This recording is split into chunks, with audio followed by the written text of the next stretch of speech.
வணக்கம். உங்களுடைய கான்செப்டை, உங்களுடைய ட்ரேடிங் மெத்தடை, உங்களுடைய ஸ்ட்ராட்டஜியை பேக் டெஸ்டிங் பண்ணுங்கள். பேக் டெஸ்டிங் பண்ணி அதை ஃபைன் டியூன் பண்ணுங்கள். ஃபைன் டியூன் பண்ணி நிறைய டேட்டாஸை கலெக்ட் பண்ணுங்கள். இதெல்லாம் வச்சு உங்களுடைய கான்செப்ட் ஒரு சக்ஸஸ்ஃபுல் கான்செப்டா இல்லை ஃபெயிலியர் கான்செப்டா, இல்லை சக்ஸஸ்ஃபுல் ஸ்ட்ராட்டஜியா இல்லை ஃபெயிலியர் ஸ்ட்ராட்டஜி அப்படிங்கிறத முடிவு பண்ணுங்கள். சக்ஸஸ்ஃபுல் ஸ்ட்ராட்டஜியாக இருந்ததுன்னா அதை பேஸ் பண்ணி நீங்கள் ட்ரேடிங் பண்ணுங்கள். நீங்கள் ப்ராஃபிட் புக் பண்ணலாம், எந்த மார்க்கெட்டாக இருந்தாலும் சரி. அப்படிங்கிறது தான் நம்மளுடைய கான்செப்ட், முரட்டுக்காலை கான்செப்ட். சரி, ஓகே. இப்போ பேக் டெஸ்டிங் பண்ணுங்கள், அடுத்து ஃபைன் டியூன் பண்ணுங்கள், அதுக்கடுத்து நிறைய டேட்டாஸை கலெக்ட் பண்ணுங்கள் அப்படின்னு நம்ம சொல்கிறோம்ல. நண்பர் ஒருவர் ஒரு கேள்வி கேட்டிருந்தாப்புல, அதாவது 1:1 எத்தனை ட்ரேடிங் கொடுத்துருக்குறான், 1:2 எத்தனை ட்ரேடிங் கொடுத்துருக்குறான். இதை நம்ம தெரிஞ்சுக்கலாம். ஒரு தேவை இருக்குது, ஒரு லாஜிக் இருக்குது. அதை எவ்வளோ நேரம் ஹோல்டிங் பண்ணியிருக்கோம், 1:1 எவ்வளோ நேரம் நம்ம ஹோல்டிங் பண்ணோம், 1:2 நம்ம எவ்வளோ நேரம் ஹோல்டிங் பண்ணோம் அப்படின்னு சொல்லிட்டு நம்ம ஏன் தெரிஞ்சுக்கணும். ஸோ இதற்குரிய தேவை என்ன அப்படிங்கிற மாதிரி கேட்டிருந்தாப்புல. அப்போவே நான் முடிவு பண்ணிட்டேன், நம்ம என்னென்ன டேட்டாஸை கலெக்ட் பண்ணணும், அதற்குரிய பயன் என்ன அப்படிங்கிறத நான் உங்களுக்கு தெளிவுபடுத்திட்டேன்னா பேக் டெஸ்டிங் பண்ணுறதுக்கோ இல்லை அதை ஃபைன் டியூன் பண்ணுறதுக்கோ இல்லை இந்த டேட்டாஸை கலெக்ட் பண்ணுறதுக்கு உங்களுக்கு கண்டிப்பாகவே ஆர்வம் அதிகமாக இருக்கும். சரி, ஓகே. இப்போது என்னென்ன டேட்டாஸை கலெக்ட் பண்ணணும், அதற்குரிய பயன் என்ன, நம்ம ஏன் கலெக்ட் பண்ணணும் அப்படிங்கிறத ஒவ்வொன்றா தெளிவாக நம்ம பார்க்க போகிறோம். முதல்ல சீரியல் நம்பர், ரெண்டாவது என்ன ஸ்கிரிப்ட், சரிங்களா. அடுத்தது மூணாவது டேட், எந்த டேட்டில் ஃபார்ம் ஆகிருக்கு.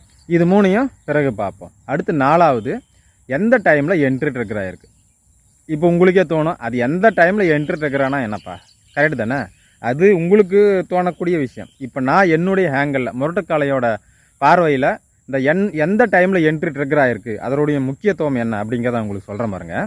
இப்போ ஸ்டாக் மார்க்கெட் 9:15 3:30 மணி வரைக்கும். அப்போ இந்த டைமில் எப்போ என்ட்ரி ட்ரிகர் ஆகிருக்கு. சரி, ஓகே. இது ஒன்று. காலையில் 9:30 மணிக்கா இல்லை 3 மணிக்கா இல்லை 12 மணிக்கா இல்லை 1 மணிக்கா அப்படிங்கிறத நம்ம நோட் பண்ணி வச்சுக்கணும். இதுவே ஃபாரெக்ஸ் மார்க்கெட்டாக இருந்தால் 24 ஹவர்ஸ் மார்க்கெட் ரன் ஆகிட்டே இருக்கும், மண்டே டு ஃப்ரைடே. அப்போ காலையில் 6 மணிக்கா இல்லை மதியானம் 12 மணிக்கா இல்லை நைட்டு 8 மணிக்கா இல்லை மிட் நைட்டில் 2 மணிக்கா அப்படிங்கிறத நம்ம நோட் பண்ணிக்கணும். சரி, இது எதற்காக அப்படின்னா, நீங்கள் 9 to 5 ஜாபுக்கு போகிறீங்க அப்படின்னு வச்சுப்போம். இப்போது காலையில் 9 மணிலேருந்து 5 மணி வரைக்கும் உங்களால் ட்ரேடிங் பண்ண முடியாது, மார்க்கெட்டை வாட்ச் பண்ண முடியாது. சரி, அப்போ மற்ற டைமில் ஈவினிங் 5 மணிலேருந்து காலையில் 9 மணி வரைக்கும் 16 மணி நேரம் என்ன பண்ணுவீங்க, நீங்கள் மார்க்கெட்டை வாட்ச் பண்ணுறதுக்கு வாய்ப்புகள் இருக்குது, நீங்கள் ட்ரேடிங் பண்ணுறதுக்கு வாய்ப்பு இருக்குது. அப்போது உங்களுடைய ஸ்ட்ராட்டஜி, உங்களுடைய கான்செப்டை எந்த டைமில் என்ட்ரி ட்ரிகர் ஆகிருக்கு அப்படிங்கிறத நம்ம தெரிஞ்சிட்டோம்னா, இப்போ இந்த 9 to 5 விட்டுட்டு மற்ற டைமில் எத்தனை முறை அவன் ட்ரேடிங் கொடுத்துருக்குறான், ஒரு மாதத்தில் இல்லை ஒரு வருஷத்தில், இல்லை எத்தனை பர்சன்டேஜ் ப்ராஃபிட் கொடுத்துருக்குறான், இல்லை எத்தனை பர்சன்டேஜ் லாஸ் கொடுத்துருக்குறான் அப்படிங்கிறது உங்களுக்கு தெரிஞ்சிருச்சு அப்படின்னாக்கா நீங்கள் 9 to 5 ஜாபுக்கு போயிட்டே நீங்கள் ட்ரேடிங் பண்ணலாம்ல. இல்லை நீங்கள் ஷிஃப்ட்டில் வேலை செய்கிறீங்கப்பா, ஒரு 12 hour ஷிஃப்ட்டில் நீங்கள் வேலை செய்கிறீங்க அப்படின்னாக்கா நைட் ஷிஃப்ட் போகும்போது பகல் ஷிஃப்ட்டில் நீங்கள் ட்ரேடிங் பண்ணலாம்ல. இல்லை இப்போ பகல் ஷிஃப்ட் போகும்போது நைட் ஷிஃப்ட்டில் நீங்கள் ட்ரேடிங் பண்ணலாம்ல. அப்போது நீங்கள் எப்போ ஃப்ரீயாக இருப்பீங்களோ அந்த டைமில் எத்தனை என்ட்ரி கொடுத்துருக்குறான், அதில் எத்தனை ப்ராஃபிட்டு, எத்தனை லாஸு, எத்தனை பர்சன்டேஜ் ப்ராஃபிட்டு, எத்தனை பர்சன்டேஜ் லாஸ் அப்படிங்கிறத நீங்கள் தெரிஞ்சிக்கும் போது நீங்கள் ட்ரேடிங் பண்ணுறதுக்கு அது ரொம்ப ரொம்ப ரொம்ப ரொம்ப ஈஸியாக இருக்கும். கரெக்டுங்களா. இப்போ இது உங்களுக்கு முன்னாடி தெரிஞ்சிருக்காது. இப்போ நான் உங்களுக்கு எக்ஸ்பிளைன் பண்ணுறேன்னா அதே போல் தான். ஒன்றும் இல்லை, சீரியல் நம்பர் எதற்காக அப்படிங்கிறத நான் பிறகு உங்களுக்கு எக்ஸ்பிளைன் பண்ணுற பாருங்க, அதிலே நிறைய விஷயங்கள் இருக்கும். சரி, ஓகே. இப்போ எந்த டைமில் என்ட்ரி ட்ரிகர் ஆகிருக்கு அப்படிங்கிறத நம்ம தெரிஞ்சுக்கணும், அதனுடைய முக்கியத்துவம் என்ன அப்படிங்கிறது உங்களுக்கு தெரிஞ்சிருச்சு. அடுத்தது ரெண்டாவது டேட்டா, என்ன டைப் ஆஃப் என்ட்ரி ட்ரிகர் ஆகிருக்கு. நீங்கள் எந்த கான்செப்ட் வேணாலையும் பேக் டெஸ்டிங் பண்ணிக்கோங்க, ஃபைன் டியூன் பண்ணிக்கோங்க. அதில் நீங்கள் 2 டைப் ஆஃப் என்ட்ரியை பேக் டெஸ்டிங் பண்ணணும், ஃபைன் டியூன் பண்ணணும், டேட்டாஸை கலெக்ட் பண்ணணும். எப்படின்னாக்கா, இப்போ ஹேமர் அப்படிங்கிறது தான் உங்களுடைய ஸ்ட்ராட்டஜி அப்படின்னு வச்சுப்போம். அந்த ஹையை பிரேக் பண்ணும்போது உங்களுடைய என்ட்ரி, சரிங்களா. லோ தான் ஸ்டாப் லாஸு, லோவுக்கும் ஹைக்கும் என்ன வித்தியாசம் இருக்கோ அதுதான் டார்கெட்டு. சரி, இப்போ ஹையை பிரேக் பண்ணும்போது பிரேக் பண்ணிடுச்சுன்னா உங்களுடைய என்ட்ரி. சரி, 1:1 கொடுத்துருக்குறானா இல்லை 1:2 கொடுத்துருக்கானா, அது ரெண்டாவது. சரி, ஓகே. இப்போது என்ட்ரி 1 ஹையை பிரேக் பண்ணும்போது என்ட்ரி 1. சரி, இப்போ ஹைக்கும் லோவுக்கும் ஸ்டாப் லாஸுக்கும் இடைப்பட்ட பாயிண்ட்ஸ் ஒரு 500 பாயிண்ட்ஸ் இருக்குன்னு வச்சுப்போம்.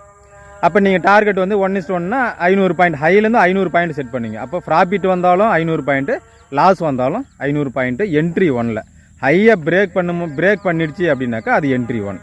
சரி, அடுத்து என்ட்ரி 2 என்னென்னா, ஹையை பிரேக் பண்ணிவிட்டு டார்கெட்டை ரீச் பண்ணாமல் 50% ரீட்ரேஸ்மெண்ட் எந்தெந்த ட்ரேடிங் எல்லாம் கொடுக்குறான் அப்படிங்கிறத நீங்கள் பேக் டெஸ்டிங் பண்ணணும். அதாவது 100 ட்ரேடிங் கொடுத்துருக்குறான்பா, அதில் 30 ட்ரேடிங் லாஸ் போயிடுச்சு, மீதி 70 ட்ரேடிங் இருக்குது, ப்ராஃபிட் கொடுத்துருக்குறான்னு வச்சுப்போம். இந்த 70 ட்ரேடிங் ப்ராஃபிட்டில் ஹையை பிரேக் பண்ணிவிட்டு அங்கேருந்து மேலே போய்ட்டு டார்கெட்டை எத்தனை கொடுத்துருக்குறான், இல்லை ஹையை பிரேக் பண்ணிவிட்டு 50% ரீட்ரேஸ்மெண்ட், இப்போ 250 பாயிண்ட் கீழே தள்ளி என்ட்ரி 2 ட்ரிகர் பண்ணிச்சு, 50% ரீட்ரேஸ்மெண்ட்டில் நம்மளுடைய என்ட்ரியை ட்ரிகர் பண்ணிடுச்சு அப்படின்னாக்கா நம்மளுக்கு லாஸ் எவ்வளோ. இன்கேஸ் லாஸ் வந்தோன்னா 250 பாயிண்ட் தான் லாஸ் வரும். இன்கேஸ் ப்ராஃபிட் வந்ததுனாக்கா 1:3 கொடுப்பான், 750 பாயிண்ட் நம்மளுக்கு ப்ராஃபிட் கிடைக்கும். இது உங்களுக்கு புரியுதுன்னு நினைக்கிறேன். அதாவது 50% ரீட்ரேஸ்மெண்ட்டில் நம்ம பை பண்ணும்போது லாஸ் வந்ததுன்னா ஒரு சின்ன லாஸாக இருக்கும், 250 பாயிண்ட். இதுவே நம்மளுக்கு டார்கெட் கொடுத்தோன்னாக்கா 750 பாயிண்ட் கிடைக்கும், 1:3 கிடைக்கும். அப்போது எத்தனை ட்ரேடிங் என்ட்ரி 1 ட்ரக்கர் ஆகிருக்கிறான், அதாவது ஹையில் பிரேக் பண்ணிவிட்டு மேலே போயிட்டான், இல்லை எத்தனை ட்ரேடிங் வந்து 50% ரீட்ரேஸ்மெண்ட் வந்துட்டு அங்கேருந்து நம்மளுடைய டார்கெட்டை 1:1 1:2 ட்ரக்கர் பண்ணியிருக்கிறான் அப்படிங்கிறத ஃபைன் டியூன் பண்ணி பேக் டெஸ்டிங் பண்ணி இந்த டேட்டாவை கலெக்ட் பண்ணணும். புரியுதுங்களா? இப்போ இதில் எது நம்மளுக்கு அதிகமான பாயிண்ட்ஸ் கிடைக்குதோ அதை பேஸ் பண்ணி நம்ம ட்ரேடிங் பண்ணிட்டு போகலாமே. என்ன போச்சு? புரியுதுங்களா என்ன சொல்கிறேன்ட்டு? எந்த டைமில் என்ட்ரி ட்ரிகர் ஆகிருக்கு அப்படிங்கிறத நம்ம எக்ஸ்பிளைன் பண்ணிட்டோம். என்ன டைப் ஆஃப் என்ட்ரி அப்படிங்கிறத நம்ம முடிவு பண்ணணும். ஸோ என்ட்ரி 1 இருந்தால் இவ்வளோ யூஸ் நம்மளுக்கு இருக்குது, என்ட்ரி 2 இருந்தால் இவ்வளோ யூஸ் இருக்குது அப்படிங்கிறத நான் முரட்டுக்காலை கோணத்தில் நான் உங்களுக்கு எக்ஸ்பிளைன் பண்ணியிருக்கேன். ஸோ இப்போ உங்களுக்கு புரியும்னு நினைக்கிறேன். இதே போல் என்னென்ன டேட்டாஸை கலெக்ட் பண்ணணும் அப்படிங்கிறத அடுத்தடுத்த பதிவில் நான் உங்களுக்கு எக்ஸ்பிளைன் பண்ணுறேன். சரிங்களா? இன்னும் நிறைய முக்கியமான விஷயங்கள்லாம் இருக்குது, அதெல்லாம் அடுத்தடுத்த பதிவில் நம்ம பார்ப்போம். சரிங்களா? சரி நண்பர்களே, நன்றி.